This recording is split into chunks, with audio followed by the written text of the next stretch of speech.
And there we go. All right. So again, I just wanted to welcome you all here to our application. This is very essential for your academic, professional, and career growth. I think I just said the same thing twice, but now you see what happens when I record things. And now that I know that I'm under recording, I mess up. But anyways, just thank you for your time. I know with this application, we're going to be speaking to different people. And what I mean by that is we're going to be speaking to people that have probably already finished the application process, people that haven't even opened it, or people that have just opened it and are just taking a look at it.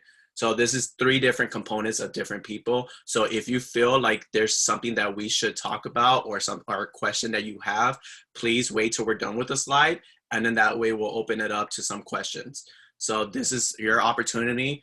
Please ask these questions. That way we can have a better idea of how to answer. This meeting will be, I believe it's worth 20 points. All right. So I am going to exit my screens in a bit, and I'm going to start sharing. I'm going to dive into SIDCAS for the people that have not opened it yet. So SIDCAS, what it is, if you haven't already heard so, it's the main program that you use in order to apply for graduate school in our communication disorders. Sorry about that. My neighborhood's very colorful. You know, people like to drive their fast cars in communities when it doesn't even go fast. It's all sound, no drive. But anyways, to each their own, right? So again, SIDCAS is a main component. So you're going to be dealing, this is for audiology and then also for communication disorders. This is the main program. They're an Eastern-based company, meaning that when we talk about transcripts, when we talk about deadlines, these are deadlines in Eastern time. So whatever we're talking about, make sure that you have those deadlines and you have it. If they want it at 7 o'clock, it does not mean 7 o'clock Pacific time. That means 7 o'clock Eastern time. So you have to submit that paperwork by 4 o'clock here. So always keep that in mind.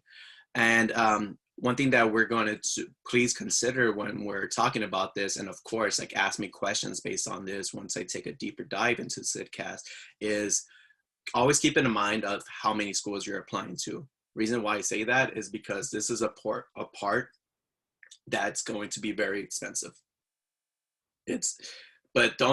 I do not like to think of it as being expensive. I like to think of it as I'm investing in my future. So these are investments that you're making for yourself, but just know that each investment is going to cost a particular amount.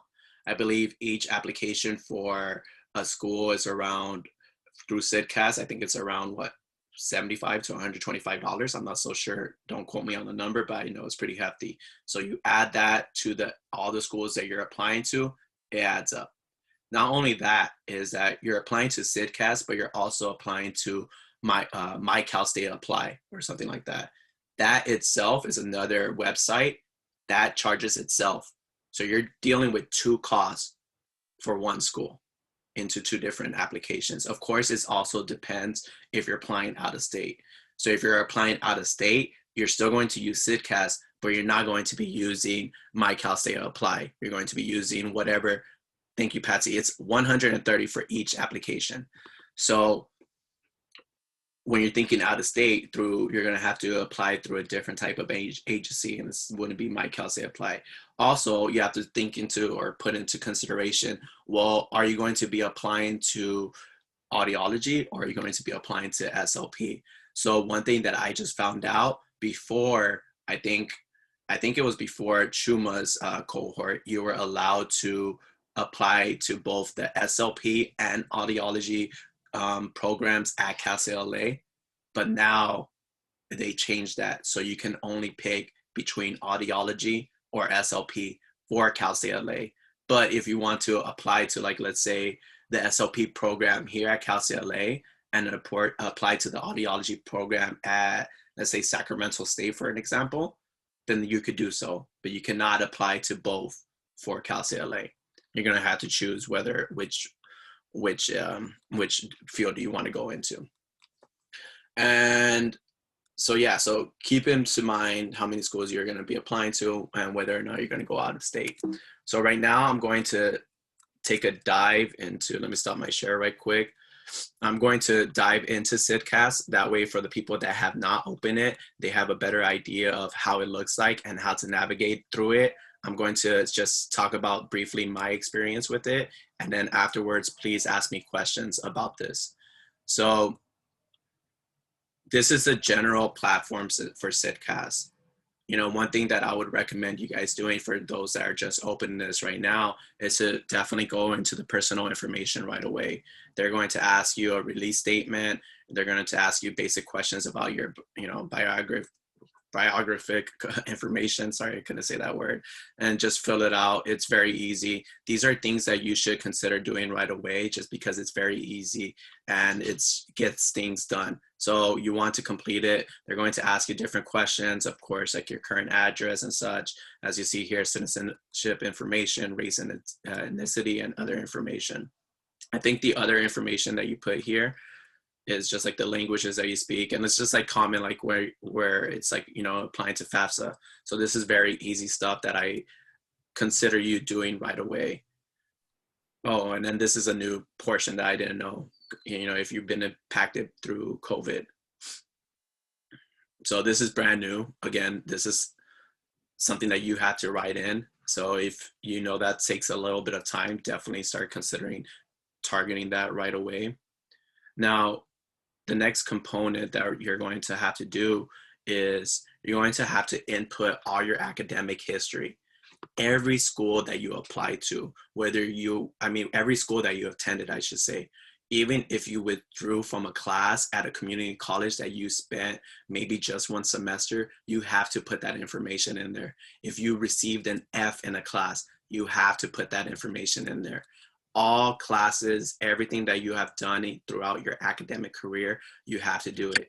One thing that SIDCAS does for you is that when you put in your transcript, they give you the option of, I think you pay $60 and they'll put in all your information, all your transcripts for you, which makes it a little bit easier. But again, you're adding on to the cost. So if you do not feel like adding on to the cost, then you can easily just add in your transcripts by yourself. So for myself, again, I am a very honest person. I show, you know, my downfalls all throughout. So I've never been a perfect A+ student throughout, you know, my community college career, but I had to put that information in there. And just so I could show you guys a little bit of how it looks. So you have to put, as you see, art and modern history, you have to put in the title. So one thing that I had is that I had my unofficial transcript on one screen and then this portion right here.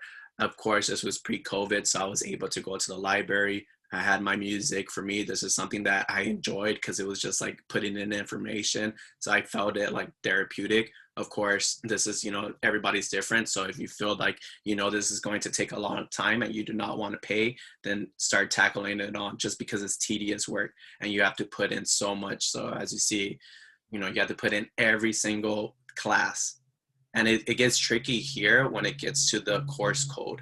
So one thing that I noticed is that when I was like putting in my information, I would like type in music and then it'll come out like music 1A, music 1 this or something. Like they had like some different type of options. So you have to like take your best course of judgment as to if that's the class that fits your the class that you took. Because then one thing that they can do is if you do not have the accurate information, then I think they can like disqualify your application just by your transcript itself. Okay, do you have to send them your transcripts or they? No, so right here, when you're doing, you're just adding in your transcripts and you're typing it in, but you still have to request for your transcripts to get sent to SIDCAS. So whatever college you went to, so like let's say for El Camino, I had to go to El Camino's website, I had to request my transcript, and then they give you an option and you figure it out. They have like an option for SIDCAS. Like every school has an option of like the different type of agencies that you're supposed to send your transcript, and then they'll send it. But again, keep in mind that this is Eastern time. This is an Eastern company. So if you're sending this, you want to start sending out your transcripts like months before. If you're already attended community college and you already finished those classes, then just request them and send them. And again, this is cost.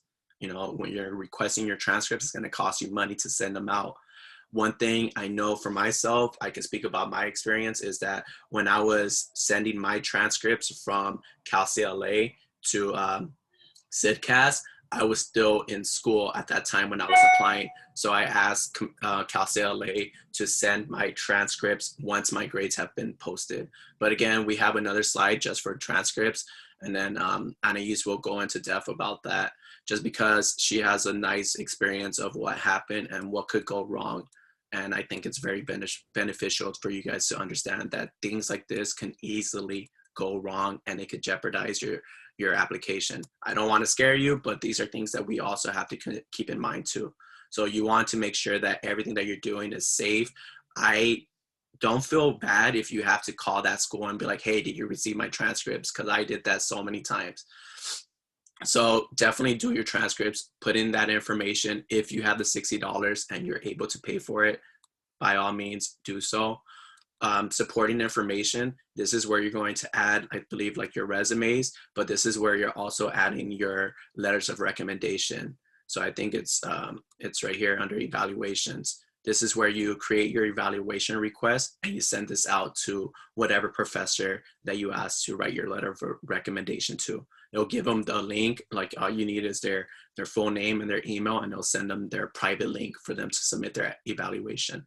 We have a whole PowerPoint or another slide just based on letters of recommendation. So please like ask them any questions on that too.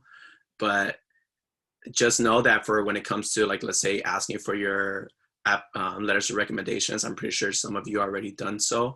Just start reminding those teachers, let's say after Thanksgiving break, hey, you know, I'm applying again, blah, blah, blah. I just wanted to remind you that I'm going to need my letter of recommendation, like where you're going to receive a link through CIDCAS, like just be aware of it. They're dealing with classes. They're not going to write it till December 20 something. Some of them don't even write it till January 1st, but make sure that you're doing your due diligence of reminding them. You don't want to remind them January 14th, the day before the applications are due, you know? So definitely just do your due diligence of just always asking. So right now, of course, they're busy, but wait till like maybe like Thanksgiving break to remind them. And although you might want to look at your particular schools, because there are some on CIDCAS that have a December 15th deadline, and that will surprise your professors. So you'll need to give them at least a month to write that and give them like a special reminder or a nudge. Like I know SDSU and SFSU are December 15th. So that will really catch your professors off guard, and they'll need a special nudge for those. Exactly. Thank you, Christine. So yeah, so keep in mind that different schools have different deadlines. I believe CalCLA's deadline is January 15th, but keep in mind different schools do different things. So you want to let that professor know, hey, I'm applying to this school. Their deadline is December 15th. Just want to let you know, but I'm applying to these other schools and their deadline is so-and-so. So always keep that in mind. I'm going to read some of the chats. Questions. So letters of recommendations, it varies on the schools. Some ask for 3, some ask for 2, but I think like the general guideline for it is 3 letters of recommendation. I went with 3 faculty members. I know of some people that went with 2 faculty members and then 1 supervisor that they had. Every school is different. They might ask you for just faculty members, letter of recommendations. Some might ask for like people that you work with. So it all depends.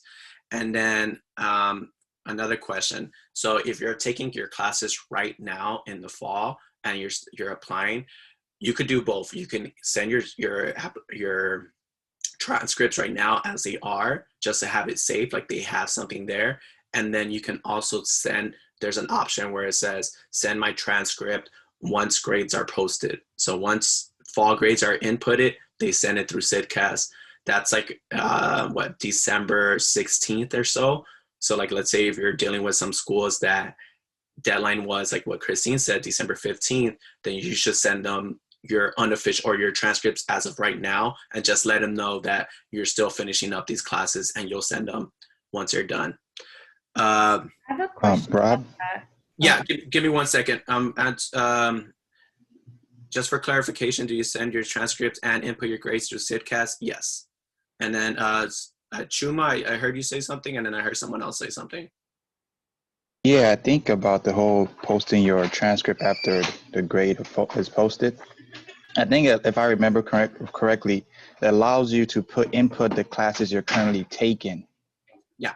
So it lets them know this is the class I'm taking. So once the final grades are posted, I'll be able to update those grades for those classes. Yeah. So my question about that was, so after you submit your application, you've sent it to the schools, your account can still be updated, or do you have to wait until you know your fall grade transcript has been posted to Sidcast and then you can go ahead and send it? And I also had that question about letters of recommendation. If you're done with everything, but you're just waiting for your letters, should you wait to submit it, or can you send it and it will update? You could send that in. Yeah, you could put that portion right now, and then it'll send them their link. But again, like it's gonna send it to their email, and that email could pile up. So like, let's say you send it to them right now, and you're ready for that. They're not going to have that letter of recommendation, of course, depending on the school. But if it's like a January 15th deadline, they're not going to have it there until that day. Like professors, it depends on the professor, but I know for sure my letters of recommendations weren't posted until January or December, around there. I don't know if anybody else had a different experience. But then what was your other question, Alejandra, the first one? So with your transcript, because I sent my transcript the wrong way because I thought that they verify your grades that you input when you send the transcript, but I called Sidcast and they don't. So they only review it when you submit and send it to the schools. So I was wondering if I send my applications in mid-December, but I still don't have my fall grades, but I did request the transcript to be sent when they're posted, Sidcast will update that, right? Yeah, they'll be fine. Even if I've already sent it to like Cal State LA. Yeah, I think you'll be fine right there, because you posted, like, you send them one option already first, and then like it's gonna say like pending, and then you're gonna send them the other transcript once you're done, and it's gonna say complete. So because I see all that language on Sidcast that's saying this can't change after you submit it and that can't change, so that's why I just wanted to check. So I think right here, I think at the time when I was applying, I had it where I put in progress, and then afterwards, once they were submitted, I was able to go back and I put that I completed. So you just have to be aware when you're writing it. I think like it gives you options like over here, right? Mine's are locked right now, but it gives you an option where it says completed or in progress. And I still had to put, in progress. I think even for El Camino, because I went to El Camino. So I applied in the fall, like right now, and then I had to go to El Camino in the spring for chemistry class. So then I had to put that in there as well. Watch, so let's see here. I think I had that as pending as well.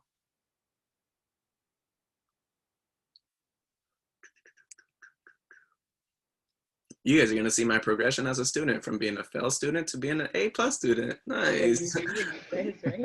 But you made it though, right?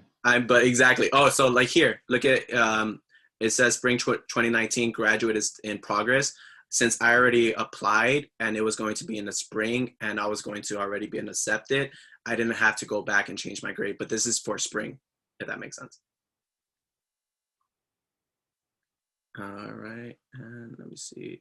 What if I still need to take classes in the spring? Can it be updated after, or would you recommend? No, so I think I just answered that question. Since if you're applying right now and you have a class like right here where it's in the springtime, then don't worry about it. Quick question about sending transcripts. Is electronic better than mailed paper? No, I believe some schools, they ask specifically for paper. I don't think they want electronic. I think that's how it was. Of course, like if anybody here that's from the panelists that can answer that, I think they want paper. Am I correct? I sent 2 of mine electronically, and it didn't say anything about wanting either one. Okay. So the next thing that I would definitely recommend you guys looking into is the program materials. The reason why I say that is because in each program material, there's something completely different. They're going to either ask you, so let's look at Sacramento State. They're going to ask you questions, like individual questions based on Sacramento State, and you have to answer it. For Cal State Chico, it was something different. Like under these questions, like they had already written a written response of what you have to respond to. It was like a prompt. And they asked you like 3 different questions. I think one of them was like about demographics or something like that. And then you have to answer it. So this is very time consuming just because you have to go to their individual thing and input like your letter of intent and your personal statement and stuff like that. So this is something that you should start looking into right now and having already completed, because I remember it was for Washington State. So kind of like what Christine said, where Washington State deadline was a lot sooner than Cal State LA's.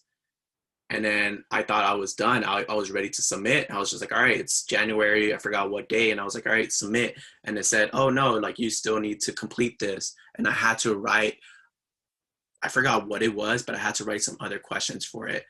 And then it was due that day. So I didn't give it my best I didn't put my best into it. So, you know, they actually had one of the best rejection letters ever, Washington State. They rejected me, but they rejected me so well. Like I did not feel bad about being rejected there. I felt really good for applying. Like they did a really good job with that. But again, if I would put in my best and, you know, give it my 100%, who knows, maybe I would have been in Washington State right now, but not really. Cal State LA was my home. So definitely take a look into that component right there, the program materials, just because that's, again, time consuming and it has their own specific information that you have to put for that school. So I think that takes it away just for the CIDCAS component. Does anybody have any general questions about the CIDCAS component? As far as applying, how many programs I recommend applying to, I can't really give that recommendation because to everybody is different. I applied to 7 different schools because I was working at the time and I had the money. So I was able to afford that. There was one school that you could apply for free, which is Eastern New Mexico. So technically I applied to 6. So it really depends, you know. I knew for myself, I told myself, like, whatever school I'm applying to, whether it's Eastern New Mexico, whether it's Chico State, Washington State, I am going to go there. Doesn't matter where it is, I'm going there. So it all depends on how many schools you want to go to. Of course, the more schools you apply to, you know, I wouldn't really say you have a better chance of getting accepted because you get rejected to all. I could have gotten rejected to all 6 schools, you know. So it just really depends. If you're applying to the SLPA program, I don't think that this is the same program. I don't think you applied through CIDCAS, but again, I'm not so familiar with the SLPA program application, so I could look into that. But as far as CIDCAS, as a general basic how it looks and how to apply to it to different schools. So if you have any general questions about that, please ask me right now before we move on to our next slide.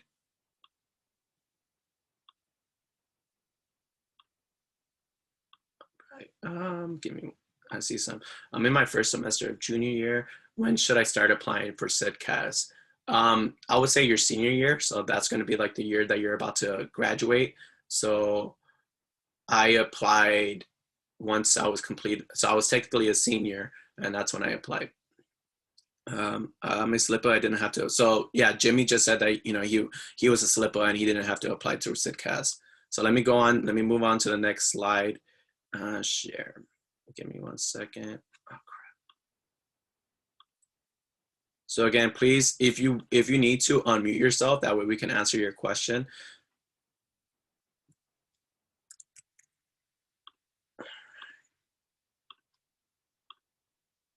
All right, then I'm going to continue. And then I know there was a couple people that just joining. So if you're just joining and if you are a NSSLHA member for Cal State LA, please write your name on the chat. That way we can add your name to the participants, and then also you get your points for today's meeting. Okay, application dates. Oh, was I supposed to speak about that? I forgot who. We had like we added our names to it, but I changed from Google Slides to Microsoft PowerPoint, so I'm not so sure who was supposed to speak on this one. I think I was. All right. Go ahead, Yeah. Christy. Oh, no, wait, let me introduce you. Sorry. For those that don't know, Christy is going to be the new NSSLHA president this upcoming school year. So I just wanted to announce that really quickly. Just congratulate her for that. It's going to be amazing. She's going to do a lot of great things. So this is Christia Perez. Hi, everyone. Thanks for the intro, Roberto. Christian. Thank you. Congratulations. Thank you. Hey. So yeah, in terms of application dates, again, as mentioned, there are various due dates for various schools. So it can be as early as December 15th. I remember SDSU was one of those schools, so San Diego State. Typically, I saw a range within January 15th, so that does include Cal State LA. And in terms of the latest, I've seen early February, and I remember I applied to Cal State Fullerton, and they were like one of the later application due dates. In terms of like planning and everything to keep track of all these dates, it all depends on yourself, because you all know how you function and how you plan. So for me, like, I have a physical planner, but I know a lot of people did spreadsheets, and I believe that's like on the next slide, if you want to go to that, Roberto. Yeah, and I believe they would like just list out all the due dates, all the schools you were planning to apply to. You keep track of professor deadlines. So like when you ask your professors for letters of recommendation, they tend to want to get it done around, I'd say try to get it done by like before Thanksgiving break, so that gives them some time to write it out. And again, depending on the due date, like what Christine said, they may want like that information a month beforehand. Definitely ask your professor and communicate with them about that.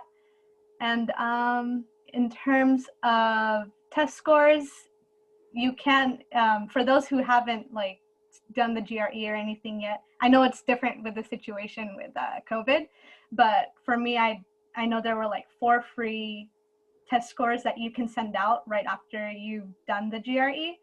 And even afterwards, you can still like pay another $27 if there are more schools that you're applying to, or if you decided to last minute choose a school to apply to. This is just an example of a spreadsheet. This is not my own spreadsheet. This is like something from a past president, like about 2 years ago.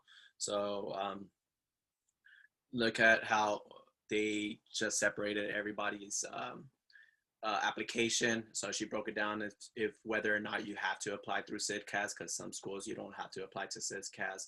Some of them accept the GRE, some of them don't. And letters of recommendations, whether or not they need 3, whether they need 2 or such. So again, just create your own. For myself, I just wrote it on a WordPad. I wrote, these are the schools that I'm going to get accepted to. And it was funny because when I looked into it, I wrote Cal State LA as the only one. Laws of attraction, guys. So anyways, yeah, so keep that in mind. However you plan, everybody's different. I have a reason to my own madness that's not as creative as this, but it works for me. So do what you need to do for that. Does anybody have any questions about just this, like an spreadsheet, and then also Can I add something? Yeah. So I'm in the doctoral program for audiology, and the way I went about in terms of getting ready for applying and everything like that, I tend to be very like organized, or at least I try to be as much as possible. And so in addition to creating a spreadsheet for like prereqs and test scores and things like that, I also made a to-do list of things that needed to be done for each school. And then also like the status of like my completion of those items. So I had like, I submitted, my transcripts, or I ordered them, or they were verified, sort of just to keep things on track, because it's so easy to get things mixed up or to forget that something might be due, which I know I think Roberta, you talked about that. And so just to help, keep yourself organized and also, on track with everything, creating a spreadsheet is such, even like depending however you do it, but staying organized as possible, especially if you're applying to multiple programs and they all have different requirements and prereqs. Just keeping track of everything and staying organized is going to be super beneficial, and I highly recommend doing that. So Definitely. And it I, also, I had a question. Oh, sorry about that. You no, can go ahead. Go ahead. Yeah, so I'm a first year post-bac student, so I know this is kind of like a long ways for me, but not really because everything is just flying by. So with letters of recommendations and COVID happening and the fall and spring semester are going to be online, how do you guys, any tips on how to like connect with the professors on that letting us get to know each other? I don't know, that kind of like stresses me out. Yeah. So with that, I think you have to start doing your due diligence of trying to just go to their office hours. Just show them like your interest. Ask them like once they're gonna sign off. Oh, hey, professor, do you mind if we chat for like 5 minutes? And then just talk about whatever you needed to talk about. For myself, whenever I talk to like the professors, I try to connect to them just outside of school. So like, let's say with Dr. Spruill, I know he loves hip hop, so I would just talk to him about hip hop, and like that's how we connected. We talk about basketball, of course. Like if you know how to talk about basketball, don't just be like, oh hey, so how about those Lakers? Just keep it natural. Yeah. Definitely do that. Just show them like. Go ahead. I wanted to add, Roberto. And a lot of these professors, they tend to have research too. So that's another thing. You can connect with them. You could like read something that they wrote that caught your interest and then build a conversation from there. Okay, thank you. Yeah. Earlier in the semester, one of my professors had like boldly stated that he was not going to be writing any letters of recommendation because everything was online. So that was like super discouraging, but I still have a few semesters left, so I'll work on it. Thanks, guys. Different professors are different, and then I just saw the chat. He's a Cowboys fan, so man, I gotta send him some type of mail to soon. Talk trash to Dr. Spruill about being a Cowboys. But just kidding, guys. Just kidding. Anyways, sorry, to add to that, what you were saying. Sorry, Roberto.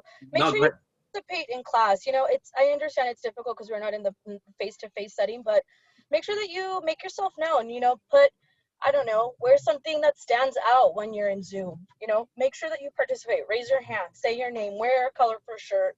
Make sure your face has always been visible. So make yourself known, and people, believe it or not, people will remember you. So don't be scared, don't be discouraged. You can do this. If you want more help, reach out, we're here. So yeah, thank you, Fatima. Exactly. So just make yourself known, because one thing with professors, so they're trying to, when they write these letters of recommendation, sometimes they'll ask you, well, what do you want me to add? Because sometimes they can only talk about, like, let's say what you did in the class, like, oh, he performed well, he got an A or something like that. So if you put yourself out there and like, just try to communicate with them, that'll give them something more to talk about.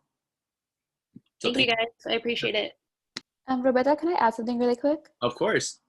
So I've been speaking to some professors already about letters of recommendation, and if you want to bring it up to them, make sure you have a resume or CRV ready for them, because they will ask for that. And just if you put some of your achievements and highlights on it, they find it really useful then to use to give more personality to your letter.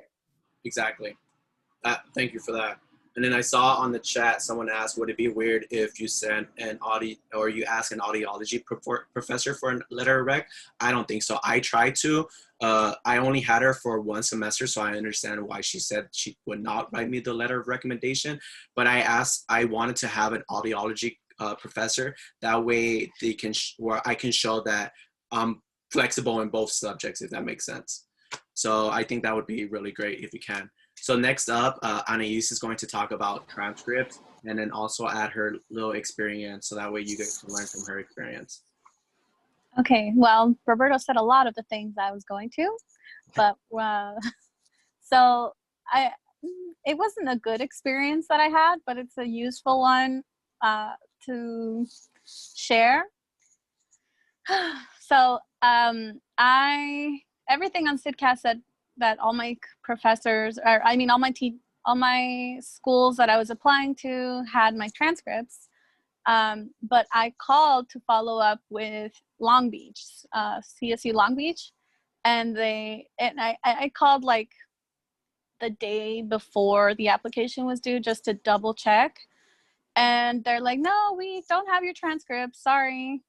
And so the day that they was due, it was January 15th, I was at Cal State LA printing out a paper copy so I can go take it to Long Beach myself, because it was not going to get there on time if I had mailed it out. So just make sure you're double checking, triple checking, make sure, I don't care if the admissions office thinks you're a pest, just go. You don't want to be disqualified because somebody else messed up. So that's my little tidbit. And another thing about paying to have your transcripts put in, I have chatted with some of our cohort members, and some of them had mistakes that someone else made into that transcript input. So even if you do pay, you should still double check. I wouldn't pay just because when I applied, I had a lot of time at work.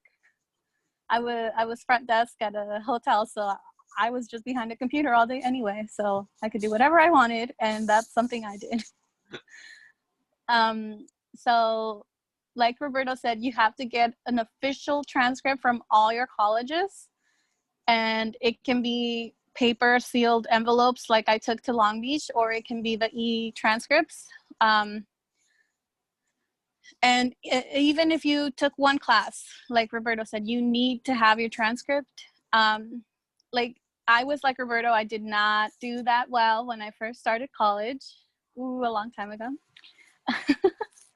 But like it was a school that I wasn't, like I didn't want them to see the transcripts because of like the grades, but you know, you grow and they see that you grow. They see all the how well you did on your ComD classes. They see like the difference that experience makes. So it's even if you think it's something bad, it can show growth.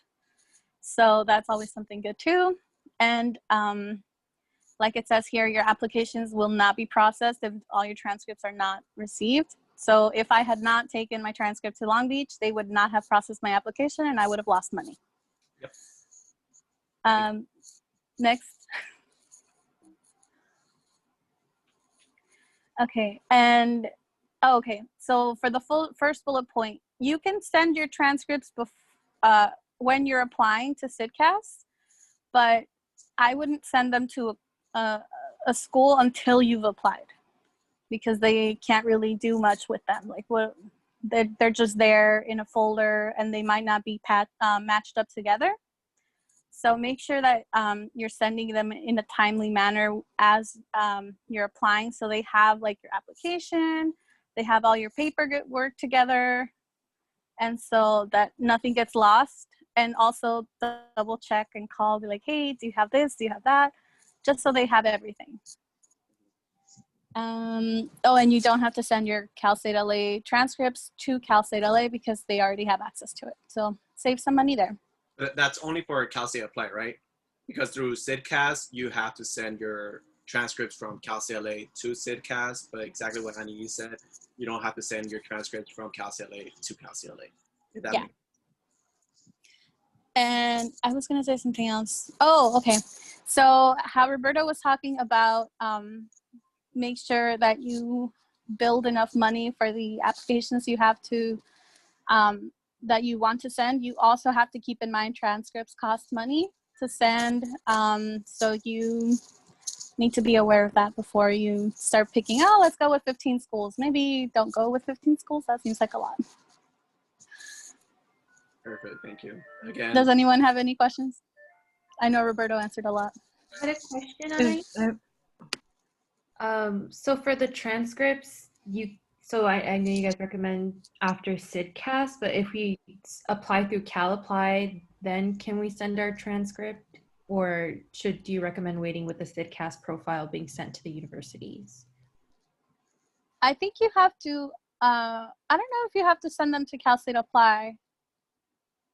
Roberto, do you know? I think you just send them to the school for Cal State, right? Cal State Apply? Sorry. My ice cream, well, not my ice cream truck, but the ice cream truck is passing. Again, colorful neighborhood.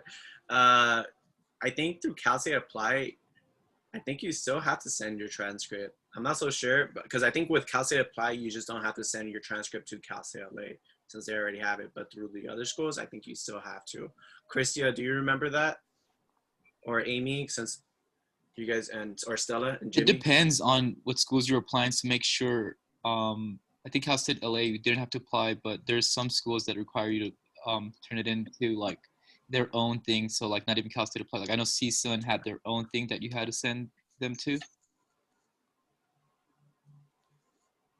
Yeah, so under, I think when it says, you know how earlier I went through SIDCAS and it said program materials, I think most of them, they have like on a disclaimer, like where you should send your transcripts and such. Right? Does anybody have any other questions about transcripts for Anais? Because she has another meeting right now. Yes, really fast. Hi, Anais, this is Jackie. Well, I was wondering how, more or less, what are we looking into with the money with transcripts and application? Is it really expensive, or each additional school has different fees? I think each school has different fees. So I went to a private school when I first started college. And so I think each of those transcripts is $10. And I went to ELAC also, but I don't remember how much they were. It wasn't that expensive, maybe $5 each. And Cal State LA, I think it costs maybe, I think it varies. So like for the first one, they charge you, I think, $4, $5, and then they lower it to like $2 for each additional transcript. But it also depends if you're sending it late, so you want it rushed, or if you have time, you can send it like the regular way, and it's going to be less money. And I think like for some schools, they give you 4 free transcripts. So if you have a regular transcript, I think they give it to you for free first. Yeah, community colleges do that. ELAC did that. I remember now. Yeah. Anybody else have questions? I have a question. For those schools that have like a December 15th date, when do you feel is like a safe time for us to send them? Like the latest, in other words. The latest, I think it takes maybe 2 weeks to get there, to have them process it or get there. I know some schools are different, so I would check each schools to see how long they say it takes to get there. And keep in mind, most of them are like, 3 to 15 business days. So that's 3 weeks right there. Mm-hmm. So each school will be probably individual. But also, to add something onto that, guys, but like some schools like Biola, if you apply earlier, they waive the application fee. So it's like usually like $45, $50. So just something to consider. Again, think about all these things when you're applying to schools. Thank you, Jimmy. Does anybody else have any other questions? Yes. So I'm sending 2 transcripts. One's through Cal State, through SIDCAS that SIDCAS needs that they're requesting, and then depending on the school where they want us to send their locations, whether it's online or mailed out to them, we have to contact them and make sure that we also send our transcripts to their admissions department, correct? Yeah. Okay, got it, thank you. See, and that's why like the spreadsheet is so needed, so that way you know, all right, I got El Camino to send their transcripts to SIDCAS already, and I got El Camino to send their my transcripts to Cal State LA. Because, you know. Also, sorry to interrupt you, Roberto. Also, keep in mind, if you have to upload them also to the Cal State Apply, that's a 3rd transcript. So make sure you read everything that they say, what they need. Yeah. All right. Anybody else? Just a last comment. You want to, like Anais mentioned, you want to make sure you confirm. I remember when I was doing my application, I did the whole send it from school to school. I didn't really rely on that, so I made time to pick it up in person and drove it like directly to Cal State LA. So I spent like a whole day picking up transcript, going to the office and say, hey, I have it, check it off, I got it. So you want to make sure that you call and say, hey, did you guys receive my transcript from the school? Is it in? Because sometimes they may forget or they may not send it fast enough. And you're just waiting, saying, all right, they already sent it. And then when you get there, the person at the office is like, I don't know what you're talking about. We never got it. So you want to make sure you call to confirm and say, did you guys receive this from the school?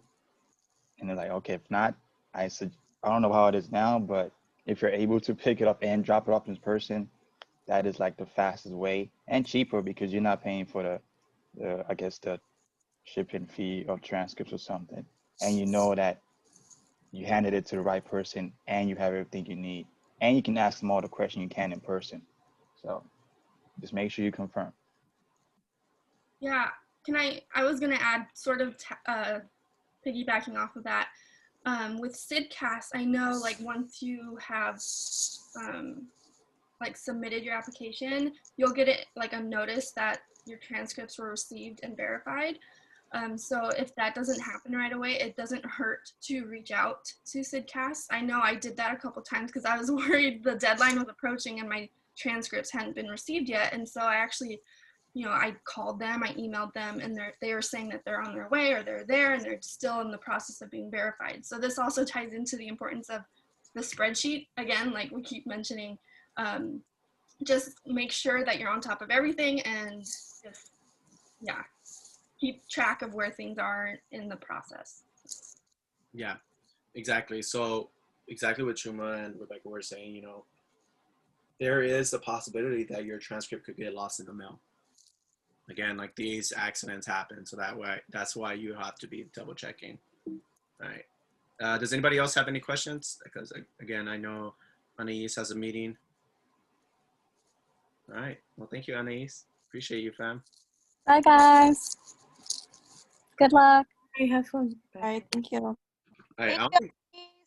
I don't think I did like proper introductions of everybody in our panelists, so I apologize, but we have different people from our audiology component as well. So we have Rebecca, who's the vice president, and also Chuma, who's the president for SAA. And then we also have Steven, who's applying to the audiology program, but I think he's also a representative for the SAA. So I apologize if I didn't introduce you guys earlier.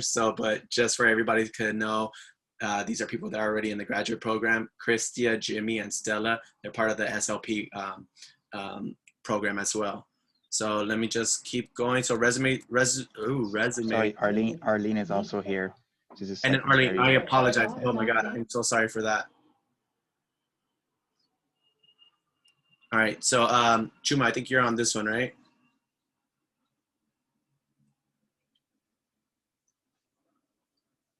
I guess I am. Okay, cool. So resume tips. Oh man.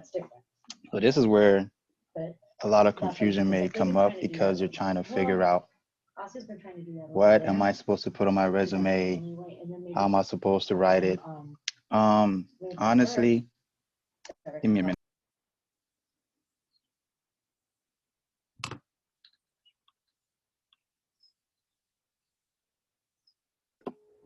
I just wanted to add also, everyone, if you do need help with resumes or your letters of intent, that there is peer mentoring Mondays through Thursday from 3 to 5. So that's a good opportunity for you to meet up with one of us. There are peer mentors there available to help you out. We also have peer mentoring for SAA as well on Tuesdays from 2 to 4. So if you need help with anything audiology related, you can also join there, and writing resumes or application processes as well. So yeah, definitely take advantage of this, the peer mentoring, guys, just come in with an easy question. Hey, look, I'm writing my letter of intent. Can you take a look at it? We'll love to take a look at it and just give you like general guidelines. So Jim, are you ready? Yes, I'm ready. I'm sorry, I'm at the office right now. So man of different man. So yeah, before writing your resume I think it's something you can pretty much update as you go. So my resume, I didn't really a lot of people are like, oh, do I need to put experiences that I have? Would it matter? You know what? Put it there. Put your experiences. If you did some volunteer somewhere in some clinic, put it there. Um, my resume looked, it didn't even look like a school resume, honestly. It looked like I was applying for a job. But um, what I put on my resume was if you had leadership skills somewhere, in your church, in a community, put that there because that's definitely something that will, look good for you. If you work the job you're doing is related to your field, like if you work at a school, if you're handling kids somewhere in the community or whatever, you want to put that there. If you're involved in some kind of research, I know for me during my undergrad, I did like a research with Dr. Ellis and some other professor. You want to put that there, showing like, hey, I was involved in this. Um, but it's just not achievements. I didn't have a lot of educational achievement in my undergrad. High school I did, but undergrad I wasn't. I got A's or whatnot, but I didn't have like, oh, I have this kind of achievement put on there. But if you do, that is not too old. It's not. We're not talking about high school achievements. Something that is recent. You want to update it recently. You want to put it on there. Um, what else is there? Like I said, don't you want to hype yourself, but don't fake it. Okay, you want to keep this resume about a page long. Anything bigger than that, the professor just looking at it, scanning through it, and like, okay, cool, this is something we know about you. But for me, if you have a lot of leadership participation in the community somewhere, you want to put it there. Any leadership role for you, those of you that are members of SAA or NSSLHA, your involvement in that is something you can put there too. Um, Keep it simple. You don't want a resume to say do not include fancy fonts. We don't need to be reading cursive. If they can't really see it, it's like, okay, well, you guys are there's a lot going on. So you want to keep it simple. You want to keep it organized. There's a lot of resume. I'm looking for the word here. Like a guide sheet or something. You can look it up and tell you what you need, and you can change it to your own liking. Sorry, I'm trying to. I actually sent a link from the career department at school, and if you guys click that, they cheat and have templates on how to write resumes. So if you go Oh, to that link to the far left, it says career development guides, and right now we're actually go with resumes and letters of intent. So go ahead and call them as well. okay. Well, there we go. That worked out. Thank you very much for that. So, I don't know if I can. I think this is my current resume. I can probably share with you guys. I don't know which one it was because I had like so many copies. As you're doing this application, you have like 10 copies of everything. You don't know which one you submitted. Can I share my screen or no? Oh, it's already been shared. But Oh, you want me to make you I the just wanted to show them like what mine looked like. And here? Let me make you the host, and then let you me can you co-host. Okay. stop my share. Okay. All right. Now I'll give you back the power once I'm done. Okay. So I think this was one of them. I'm not sure, but something like this. So as you can see, just education, high school to I went to a lot of community college. I just put the one that I kind of transferred from. You don't want to put all 6 community colleges on there. You don't need to. So high school, community, and where you got your BA from, whatever. I had a certification of teacher assistant, so that was something I was doing. Like I said, I didn't have a lot of educational achievements, but a lot of the work I did outside of school showed a lot of leadership, showed a lot of just involvement with the community, with um, kids and the elderly people. So I did a lot of supervising leadership at at a school. So I did a lot of mentoring there. And these are some things that you may also mention in your letter of intent, but we'll get to that one later. So here, just a little preview. I did a lot of community, school-based work. So I did some work at Cedar Sinai Hospital, something called TCAP, Adult Volunteer Programs. I put that there. and qualification. If you have if you're multilingual, you can put that there. But it just makes you look good. And like I said, a page is perfect. This is just something to show your professors or those people looking at your application that, oh, this is just a little snapshot of what I've done that will make me look good as a person and also look good in your program as well. Um, so if you, hold on one second. How do I give you back the power? You would have to click on my name, and then you know how it has like those three dots. Oh yeah, okay. So many people on here. One thing that I'll add to what Chuma was saying also is like add your achievements into the body portion of your classes or like your work and all that. So one thing that Dr. Peterson even told us is that if you have your achievements on another portion, they're just going to overlook it. So what Chuma was saying, keep it to one page, because other than that, if it's excessive, they're not going to look at it. So you want your achievements inside the body of whatever you've been doing. So, I'm sorry. For, I don't know about speech, but AUD program, you're not required to like have some kind of clinical experience.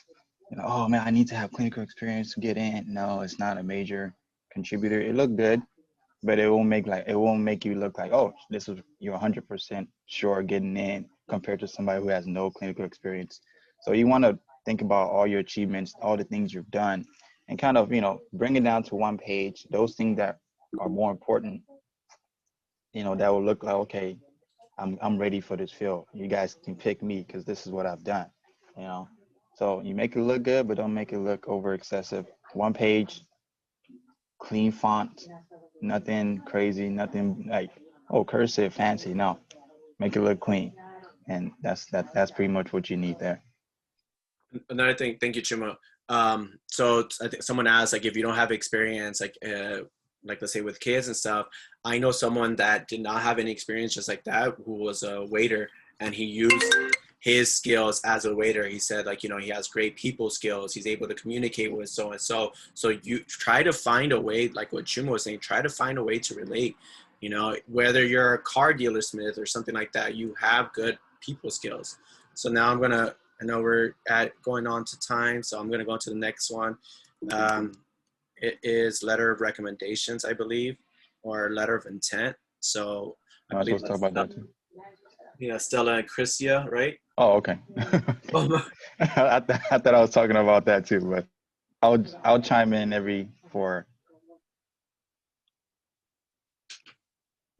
Yeah, anyone who has any insight, feel free to chime in. I'm just going to go over the general sort of my experience and anything that I find helpful. So really, the letter of intent is sort of dependent on how many schools you apply to and what schools you apply to.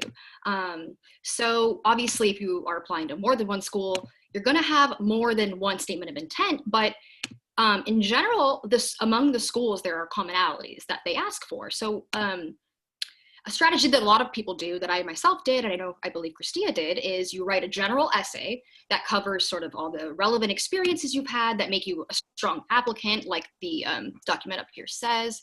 It's, what you're bringing to the program, what you as a person are. And basically, it's all of the things that you get to sort of tap into that aren't just grades and test scores. So really, you as an individual. And what made you interested in this field. And again, the length will be different, but a good rule of thumb is 500 words for sure, because some schools, again, might have a specific requirement. You want to definitely pay attention to that. But for Cal State LA, they don't specify any requirement for length. So the good rule of thumb is about 500 words, because that's long enough to provide enough information, but it's also you don't want to write too much and be too wordy. So again, it's an opportunity to show who you are as a person outside of grades, and you really want to tailor it to the school as much as possible. So really read what they're asking in the prompt, and also it might require you doing research on the school. And then the last thing I wanted to add was that start early if possible. A good strategy I found was going back quite frequently to edit as things came to my mind, as things, different things happened that were relevant. Definitely continuously sort of edit, and don't be like, I'm done, I'm going to send it in. Try to it's really an opportunity to stand out as a person. So definitely put a lot of thought into that in editing. Yeah, and to add on to that, for me, I would ask a bunch of friends to read it. I have some friends, so I was a postbac, and I had a few friends who were English majors, so I would send my letters of intent their way, and also asking, like, I know there's also Grammarly as well, is another helpful thing that I've been using. I know, I believe you get a free account. I don't know, from premium, you get a premium free account if you use your Cal State LA email, I think, right, Jimmy?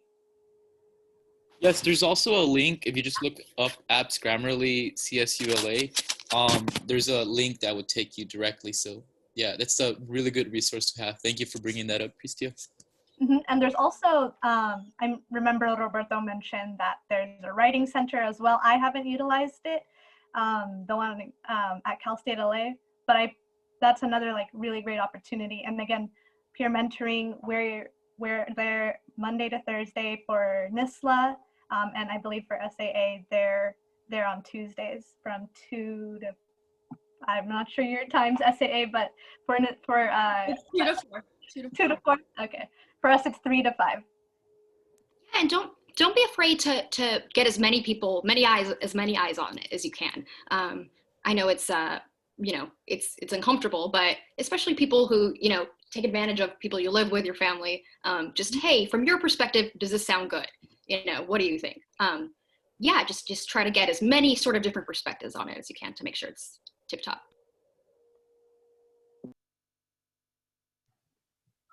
What was that? We basically talked about personal intent, letter of intent and personal statement. Are they different things? I mean, I think they are. They're two different things. Because personal statement is basically you're just talking about yourself and who you are, and letter of intent is telling them this is why I want to be in this program. Yeah, but I think it kind of depends on the school. It's really kind of going to be both. I feel like generally they ask sort of a variety of these. Why are you interested, and then what are you going to bring? So it's kind of a combination of both, and it's a kind of a combination of being personal and also it's like humble bragging. You try to reframe everything that you've done to reflect a positive. Definitely. Yeah, I agree. Just to add on to that, for the AUD program, we had to write a letter of personal or professional intent, essentially. And so, but in that, we're still able to include, some of the experiences and things that we've had, but it's a more statement of intent versus a personal statement, I guess. But like some tips in regards to completing these for either one, just to moving forward. I have some notes here in front of me, and I'm one of the things that you don't want to do necessarily is to be so humble that you're using like language that's more like I think and I might do this. You want to have a more confident language when you're talking about yourself. So for example, just simply stating that you're a hard worker. You want to prove to them why you're a hard worker, and so you say, well, I worked hard and this shows that. And then also using language more like I will be a good fit for your program versus like I think I'll be okay. Like you really gotta just like almost stand up for yourself, but like really show why you deserve to be accepted. I think that's kind of like one of the main reasons behind these is to show what you've done, what you're capable of doing, and then also just like showing why you're interested in their program and really being personal to that program or specific towards them. So saying like your program, I want to be accepted into your program, and having like know who you're talking to, who you're sending this to, the name of the program, and all of this information, like research the school and the program and what they're looking for. And it's kind of like combining both of these together. But each school is different, I guess, is what I'm trying to say here. But, you know, this is your chance to really showcase yourself without sounding, you know, fake. But also, you don't need to be completely humble. You want to pretty much show why you're awesome. Yeah, And and to then that, go ahead, Jimmy. Go ahead. yeah, so just to add on to that, look at the prompts that each school's like specify, because I know that I applied like several years, and I remember like one time I didn't look at a prompt, and then I had to completely like switch it up, because each school will, like most schools will have prompts. I forgot what Cal State LA's was this past year, but I know like CSUN, or I'm sorry, it's not CSUN, Biola's asked for like really specific things. So like, how has your like path with God or something along those lines. So, you know, just make sure to look at the prompt before you write that letter of intent, or you just can't change the name. Right. There's like a lot of left field wild card topics that some schools have. Roberto, can you shed light on the one that was for the free one? It was like something about on an island, and there are like 3 people. So there are some that require sort of some element of critical thinking, but you guys want to approach this like it's a persuasive essay, generally. Like you're persuading someone using logic to back up your argument. But yeah, Roberto, if you want to shed light on that weird one. Yeah, so so at Eastern New Mexico, they asked for a prompt, and they exactly what Sutter was saying is they tell you you're stuck on an island with a carpenter, a doctor, I forgot something else, and like, how are you lawyer, maybe a lawyer, and how are you going to find yourself back to civilization or something like that? Something completely thrown on the left field. Like, it was weird.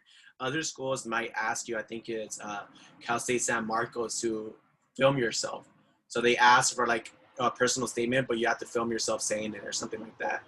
I did the Marcos one. Yeah, you film yourself. They give you a prompt of a client, and then how would you approach the client? So for my prompt, it was like, and they change the prompt every year, but for my prompt, it was like something with a child who has a language delay and the parents don't believe in early intervention or something, and then how would you go about with that? Rebecca, was this a slide that you added? Oh, all right. So getting ready for your interview. Go back to that slide again. Yeah. That's I don't know if I think I wrote that. Nah, but I think we basically covered it all. I didn't add this, but I mean, they're all good tips for anybody to go back and look at, especially when you're figuring out, because it's letters of recommendation, right? Knowing who you're going to ask and what they need. Because like some professors want more information. Like Dr. Ivory, he wrote a letter of recommendation for me, but like he's like, I need all of this stuff. Oh, yeah, you're right. Sorry. Yeah, this I completely. I thought it was different for some odd reason. I thought we were still talking about personal Letter of intent. The letter recommendation is completely. You saw the word letter, and you're like, it's this. Yeah, I saw that. Yeah. I mean, does anybody have like any general questions for letters of recommendations? Just because we're kind of getting close to that time, and I want to get through everything.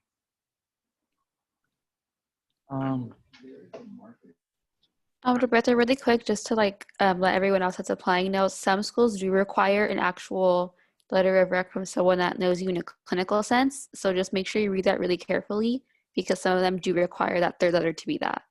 Perfect. Thank you for that. So I did not know that. So again, look into those specifics. Next, we're going to talk about getting ready for your interview. So we're going to talk about 2 different components. We're going to talk about the audiology interview as well as the SLP program interview. So I forgot, who was this? That was me. I was going to do the SLP side. Okay, so for getting ready for your interview, so instead of trying to memorize a bunch of questions, yes, go through the questions, but what I would recommend is to look into the STAR method.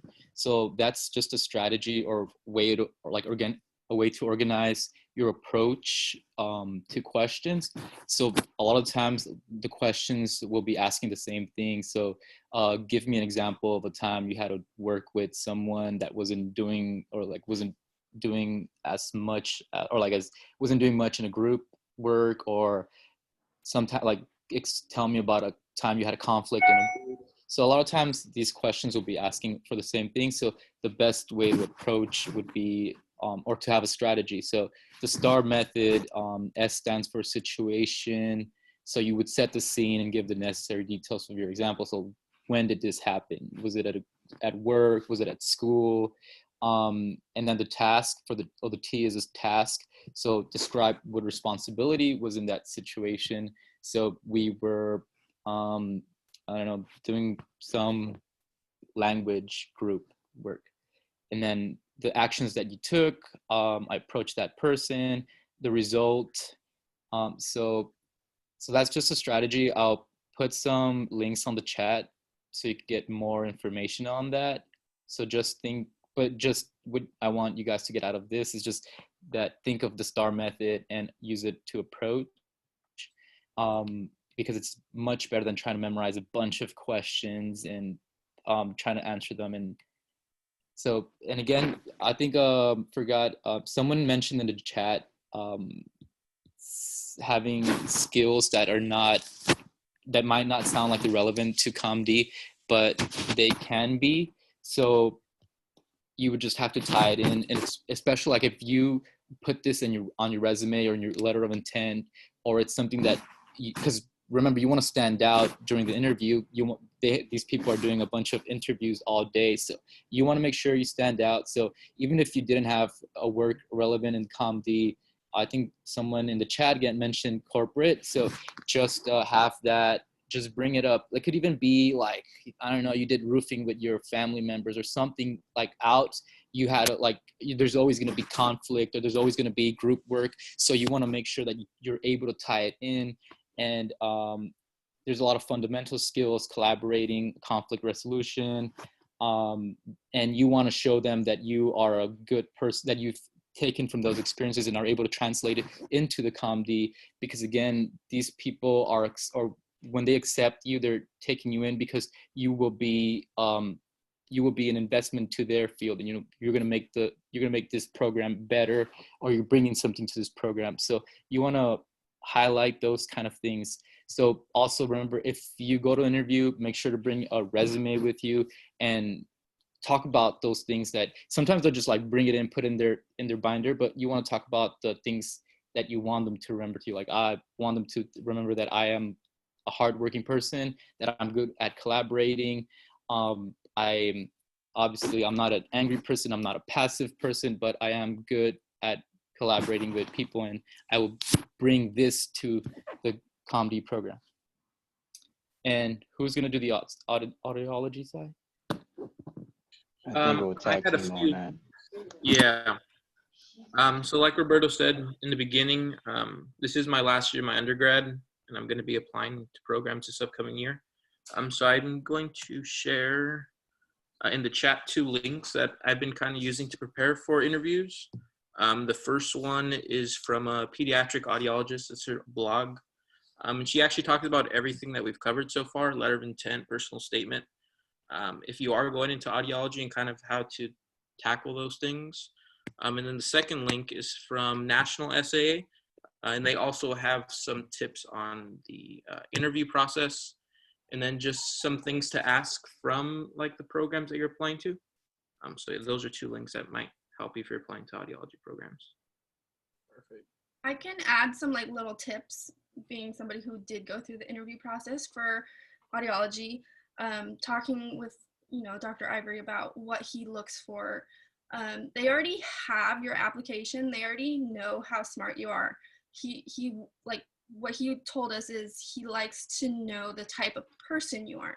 So this is really like the interview is your chance to really show how, like, I mean, they're going to ask you questions about like, where do you see yourself 5 years after you graduate? What are your plans? Like, but really they want to know if you can work with people, if you have support around you and things like that. And like for audiology, they want to, see if, like where your interests are and things like that. But it's really a chance to, like with the personal statement, sell yourself a little bit and really show them like why you're gonna, you would be a good fit for the program. So. Yeah, so one thing for the interviews too is exactly what everybody's saying is this is your time to shine because they're going to pick the cohort on not who is the smartest, but who can get together and collaborate the best. So they're trying to figure out a cohort that can be together as one. So that's why this is where your personality shines.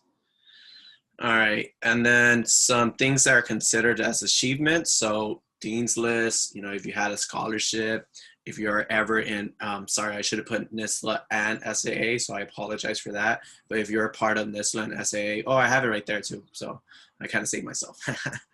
And then if you have an outstanding student or whatever, so any type of achievements that you have done, or let's say you were working with kids and like that you've helped them improve, then add that to your achievements. If you're a car dealersmith and you were employee of the month, and say like, why were you in the employee of the month? Why was that an achievement? Because, obviously it takes some type of skill to convince someone to buy something.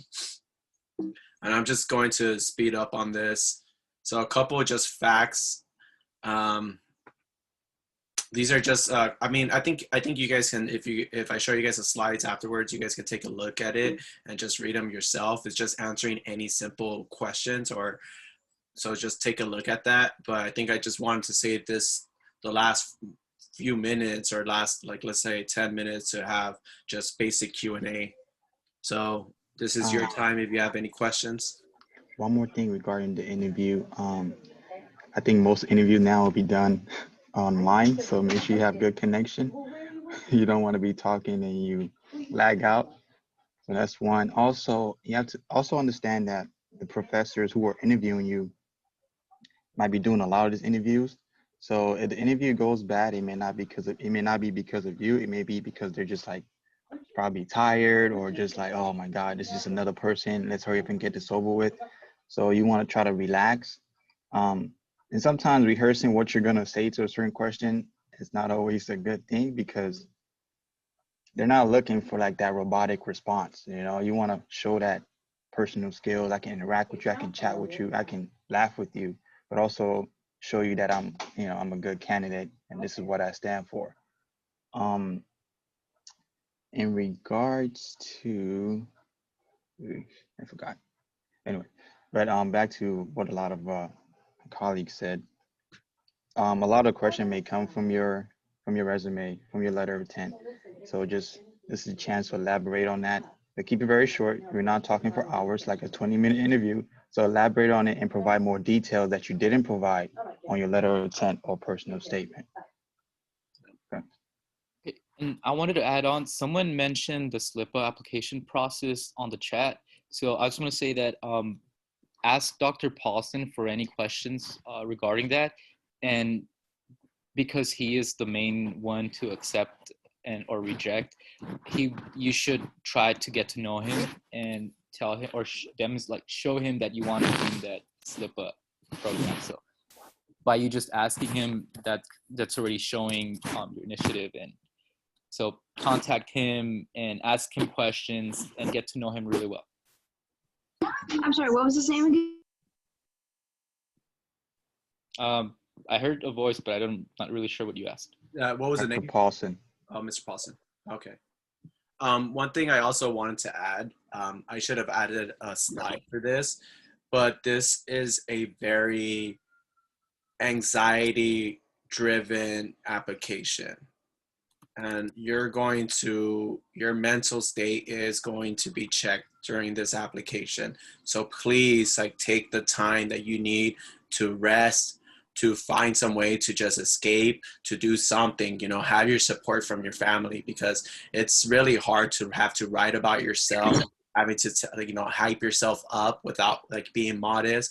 But then it also, that imposter syndrome starts from the application process. Am I even qualified to apply? I asked myself that about 20 times or maybe even more when I was applying. I kid you not, there was moments where I broke down because it was just damn, am I even qualified? But just remember that you are. Remember that you made it here this far.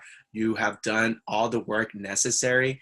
And just know that this application is a horrible application just because it tests yourself, but at the end it's going to be worth it when you're accepted into a program. But please make sure to check on your mental state. If you need to shut down the computer, then shut that shit down. You know, like, I'm sorry, I apologize for my language, but just make sure that you're checking on yourself and make sure that at the end of the day, you're still happy getting accepted to that program, because you don't want to be burned out even before you got there. You know, you're doing this for a reason. So just know, just have that reason in the back of your mind, whatever it is, and just know that you're able to do it. You're more than capable.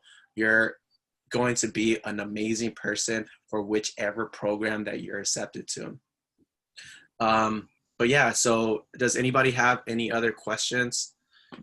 This is your time, so please, yeah, go ahead, Alba. Hi. Thank you, Roberto. Thank you for everything. I appreciate all the information, and I noticed you're recording, and you mentioned you're going to post this, so thank you for that. I wanted to ask about the observation questions. So as I mentioned before, I'm a slip already. Is it possible that we do an observation with the NSLP that we're working and still count, or it has to be the one selected by the school in order to apply for the grad program?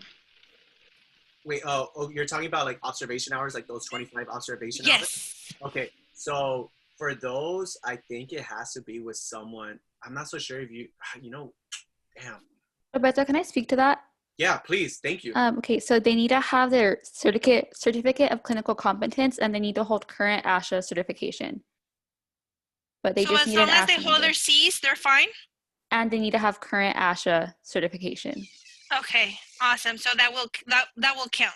Yeah, as long as they have an ASHA number and you can write it down. And you could double check with Dr. Horner. She's the one in charge of that, but you do need the ASHA certification for sure, and their C's. And you say Dr. who? Dr. Horner. Okay, thank you so much. Yeah, no problem. Thank you. Just know for your observation hours, they ask for those 20. So you want to have let's say for the time of application, let's say the day of the interview, if you haven't had your 25 hours, that's still fine. You need your just 25 hours once you start the program. Some schools might be different, and some schools may want you to have those 25 hours even before you apply. But I know that Cal State LA, I didn't have mine until like a month before I started the program. So there's still enough time for that. Awesome. Thank you to both. Thank you. Of course. Yeah. Thank you, Alyssa, for that. Does anybody else have, of course, please ask questions right now.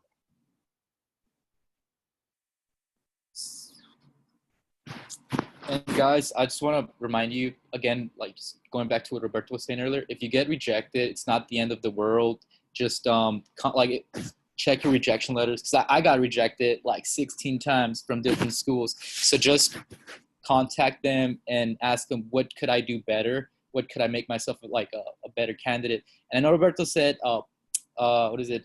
Law of attraction. So just one of those things, you know, win or learn, never lose. So just make sure to, if being an SLP or audiologist is something that you really want to do, just ask them what I can do to become a better applicant, what was lacking, and do that. You know, it's not the end of the world. You're still alive. You can become better next year around. Exactly. I told Jimmy this, and I told a cohort member this too. She had the same thing. She applied, she got rejected, and now she's thankful because she thought that the cohort members that she would have been applied, if she would have been accepted the first time, she probably wouldn't have gotten along with them. So she's very grateful because now she fits in with the cohort members that we have. So I think at the end of the day, if you didn't get accepted into that first time, it's because that cohort members were not meant for you. You're going to be accepted into the cohort members that are meant for you, that are going to help you exceed to that next level. And that's what's really meant for you.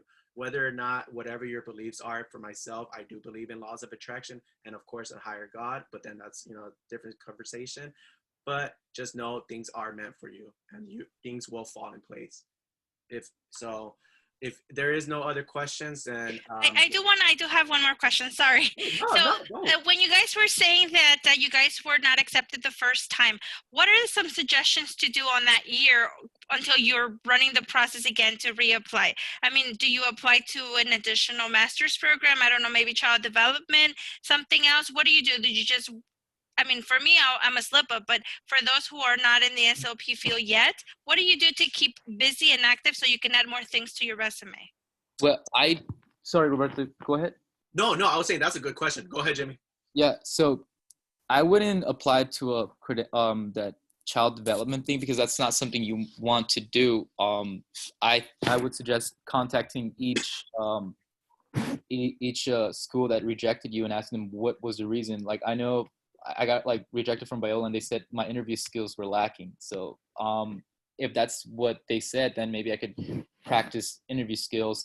But I know some schools rejected me because of my GPA. So because of that, I retook classes, and there's like different universities that that will allow you to take classes. And they're online. It's like a Utah State and like I think it's New Mexico. I can't remember off the top of my head. Hopefully, or maybe next meeting I will be able to bring that up.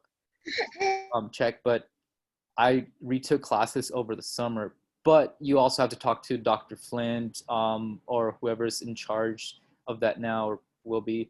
So retaking classes, if it's your GPA, if it's your GRE, well then retake the GRE. Take a Kaplan class, Princeton class. There's a lot of free stuff out there too. But invest in it. If being an SLP is really what you want, then invest in it. Retake your classes. I mean, I spend like $2,000 on it out of pocket, but I mean, this is what I really want to do. This is my future, and I think that you guys can all, like, if that's something, if this, again, I'm gonna repeat that again because it's really important. You know, if you get rejected, it's not the end of the world. You're still alive, and if this is something you want to do, then invest in it. Retake classes. I know you said you're a SLHA, so what other like not CEUs but certifications do you have? Did you get like the Hannon Center certification, floor time, whatever it is? Do that and reapply. Jimmy's forgetting another important thing. So he's being modest of himself. He joined SLPs of Color too. My boy was out there with SLPs of Color on their Instagram. Like I saw him like right after his application, like he was on that. So I'm pretty sure he seeked that out himself. That is also very true. Like I'm about like bilingual and like inclusion. So that too. So I also contacted, this is like after I had graduated, I got rejected. So I contacted like Dr. Simone Cerejido. She's one of my favorite professors. So she was doing bilingual research, like morpheme acquisition and bilingual kids. So if that's something you want, then you're gonna that's volunteer work, that's experience. So do it, because if this is something you want, then you got to put in the work. Yeah, exactly. Thank you, Jimmy. Thank you so much. That was great. Thank you. And one more last information. I don't think the GREs are being required for this application round, so you can save some money on that part. It does depend. There are some that still require it. At Cal SAA, some schools may still require it, but as far as Cal SAA is concerned, I was told that we're not requiring that, at least for this round of applicants. Even if you've taken it, do not send your GRE scores because they're not going to look at it. So one thing with the GRE, now that they're not accepting that, they are going to be looking at other components though. So you have to make sure your interview skills are like top notch type of thing. So, but one thing I want to add, if we don't have anything, well, I wanted to give this time also to SAA. What type of announcements do you guys have, like meetings and stuff like that? So on November 19th, we have our Diversity and AUD meeting coming up, November 19th, 7 o'clock. So be on the lookout for that. We're gonna have a couple of audiologists already in the field doing some presentation. So I hope that you guys come out to that. But we'll keep you posted on the information how to get there. Yeah, follow us on Instagram if you're not. Even if you're not a member, you can still follow us to get some, find out more information and any other collaborations that we might have with NSSLHA. Well, maybe Chuma, if you could put our handle in the chat, or somebody who follows SAA already. But also keep a lookout for peer mentoring, which I know I mentioned earlier. And then I also put in the chat that we are going to be doing mock interviews this semester, like starting as soon as possible, because for audiology, we talked to Dr. Ivory and he said, I don't know who was applying to the audiology program. I'm guessing maybe not everyone here, but he likes to do them earlier in the spring semester, so there might not be as much time to practice for practice interviews starting spring. So if you want, even if it's just getting some tips on how to, you know, like talk and like even just practicing talking to somebody else about, you know, these questions, because I have a huge list of questions that I have, you know, that I used when I was, you know, prepping for interviews. And we can even just go over those, even if you don't feel ready. So that's another thing. If you are interested in doing that, you can email us. I put our email in the chat as well. Just by a raise a hand or emoji something on this thing. Who is interested in audiology field? You got one, two. Well, Steven, you don't count. We already know you, Steven. That's awesome. Okay, Yeah. so who's on the fence? Who's on the fence? Oh. Even again. Both fields are equally great. If you guys are looking into, like, let's say who gets paid more, audiologists do get paid more. So if you guys are looking into that portion, we do have to be realistic, especially with our state of terms, you know. So, but it is. And even because I was in the postdoc program for speech, and I switched to audiology. But I'm not gonna be biased here and say like audiology is so much better, even though I love audiology. But it's okay if you are not sure. So even if you're on the fence right now, that's why you can, you know, follow each of us or each of the programs that we have. So like NSSLHA and SAA. Email us if you have questions. You can direct message us on Instagram as well if you have questions. And we're always going to be here to help you. So also, Rebecca. Oh, sorry. No, I was just going to say Rebecca was with Christia and I in the post-bac for SLP, and she ended up in another field. So it just goes to show that sometimes you start off with one thing in mind and then you and that's fall in love with something else. Okay. Exactly. Yeah. Once you get through those audiology courses, your turning point. Yeah. Also, if you have more questions, you can post your email, and I can email you for got a question saying whoever doesn't have an Instagram. We're working on Canvas. Things have just been crazy lately with our cohort and how to get things done. But if you don't have an Instagram or social media, you can contact us on our email. It's gonna be in the chat, and I reply as fast as possible through the email. And also, we'll put Roberto's phone number up there too. Yeah. No, I mean, I was gonna put my email just in case anybody needs to hit me up for help. Okay, so yeah, you guys can hit us up on our email, and I'm the face behind all the replies, so you guys can know. I'm a nice person. You don't have to be all professional with the email. You can say, "Hey, what's up?" and I'll say, "Hey, what's up?" You know, so just so you know, you're not talking to a teacher or anything, talking to me. Somebody mentioned about how to pay for the program. Well, that's another thing. The two programs are different. I think that's the speech is 2 years, right? For us, it's 4 years. So you got to think about the time and the price to that. For us, I think average 80 grand. If I'm correct, I don't know. But yeah, I think it's about 80 grand for the 4 years. But you become a doctor, so But so what I was told during the interview, because that is one of the questions that will come up. Because when you sign up for a grad program, it's a lot of things you got to think about to plan for.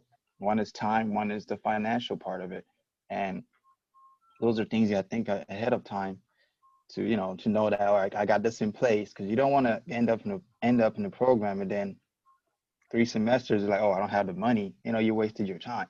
So that is one question that came up in my interview. And there's a lot of help out there. There's scholarships. There's you can take a loan. It's an investment in your future. So loan is something that if you have to do it, just do it. I know I'm doing it. So you can pay through that. If you have somebody that want to pay for you, hey, let them know I'm looking for help. But they can take care of you too.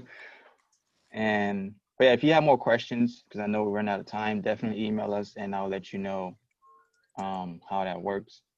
Yeah, especially about like the payment and things like that. It probably would be easier to email us because in terms of discussing that, I have to do some more research on it too. Yeah, Because so it's whether like if you're paying like yourself or if you're borrowing, there's different strategies. yeah, but all the payment still has to go through the whatever was it Get, so you got to pay it on there. And it's still by semester as It's well. still by semester. You're paying per semester, and so with so we have access to our director of the program, so he's always willing to answer any question you may have. So if you have any questions, I'll contact him. I can probably have you talk to him face to face. He's a You nice guys guy. know Dr. Ivory. It's Dr. He's Dr. Peter Ivory, not the son. Peter Ivory, yes. And not the wife. So Peter Ivory. So he's very awesome, but he talks a lot. So if you need me to be there with you, I will let him know that he's talking too much. But definitely send us an email. Any questions you think about after this, I'm more than willing to help you with that. Thank you. I have a question for those who are already in the program, in the grad program. I know that the licensing board is issuing waivers, and as long as you're accepted in the master's program, in the grad program, you can become an SLP. As an SLP, is anybody doing that at the moment? Wait, repeat that question again. Okay, so the licensing board, it's allowing you, so let's say you're a SLPA and you are already accepted in the grad program. You may apply for a waiver and act and work as an SLP with the waiver, but still while you're in the program. Is anybody doing that? Specialist? I'm sorry? Is that speech specialist waiver? Yes. Yeah, I It's don't. for a speech language pathologist waiver. Yeah, I think I had that like a few years ago. Before I became a speech language pathologist assistant. Okay. I'm not sure. I think I've heard that they've changed like the requirements for that. So you might want to check in. Like it's California that. So I mean, I don't have like that information, but maybe you could look into it like on ASHA or like the California. Okay. Is that something you're looking into? Well, it was brought up to my attention because since I've been a SLPA for 3 years, someone said, and if you're accepted into a grad program, you can start acting as an SLP to, one, get more experience, two, be more involved in the field. And I was wondering if anybody who's already in the grad program is also using a waiver. I mean, I don't know if anyone else knows, but I mean, I was a speech specialist. It was not very different for being a speech language pathologist assistant, but I guess the only difference would be that you don't have to take those 2 extra classes. But I've heard that they changed the requirements, so it's not as easy to become a speech specialist as it was at one point. Okay, thank you, Jimmy. So if anybody has any more questions, please feel free to email our emails that we left there. I put my personal email. I think a couple people put their personal email as well. Please feel free. Like, you are not bugging us. Contact us. We are here to help you. I can't stress that enough. Other than that, I know SAA has their meetings coming up, which they announced. We are going to have next Thursday, we're going to have a panelist of people who have an acquired disorder. So we have 3 people. One of them is actually a client of ours. Another one is a good friend of mine who suffered a stroke right after high school, who is now currently an SLP. So he's going to be there. And then afterwards, November 6th and 13th, we have our 4th annual symposium. We're having a great amount of speakers. We're having 3 on each Fridays. It's dedicated to people of color. They're going to be talking about their own experience through microaggressions and such, research that they're currently doing, and steps that they're trying to help ASHA in. I have speakers. So one of them is an SLP who is currently in Shanghai providing teletherapy to bilingual people that speak Mandarin and also English. I have people from Florida or that are in in the hospitals that have been like taking like actions against ASHA.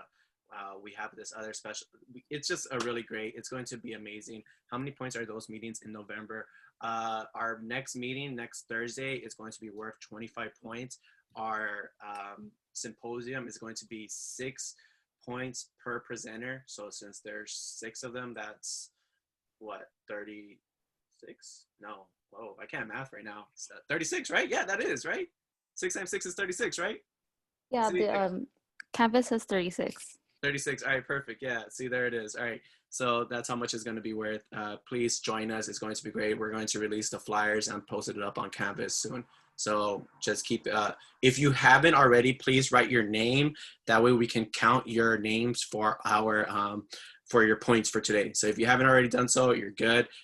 Other than that, thank you guys for your time. I appreciate all the panelists for being here and speaking and helping, but most importantly to everybody here. Once again, I hope you guys take care of your mental state and just tackle this on, and you're going to do such a great job. I will stay on a little bit longer if you guys have any more questions, but at 3 o'clock I have a training. If anybody else, please feel free to leave, but I'll stay on a little bit longer. But yeah, enjoy everyone. Good Thank luck. you so much. Thank you. Thank you. Thank Thank you guys. You're awesome. Bye. Thanks. Of course.